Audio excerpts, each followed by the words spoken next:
ඇත්තනම මයින්ක්‍රාෆ්ට් කියන්නේ නිකම්ම ගේම් එකක්ද? නැත්තම් ඒක අපේ ජීවිතේම තවත් පැත්තක්ද? අපි හැමෝම මේ ලෝකෙට එන්නේ හිස් අතින්.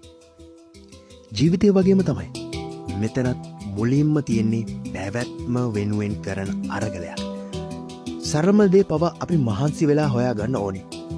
කිසිම දෙයක් ලේසියෙන් ලැබෙන්නේ නැහැ. අපේ ගමනේදී අනපේක්ෂිත බාධක එනවා.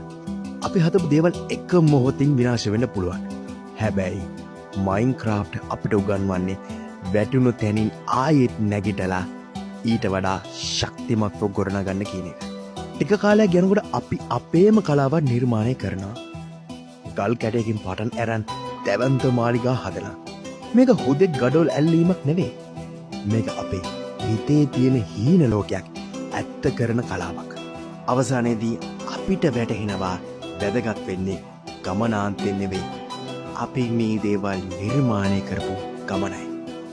අපි අද ඉන්න තැනට ආවේ කොහොමද කියන කතාවයි.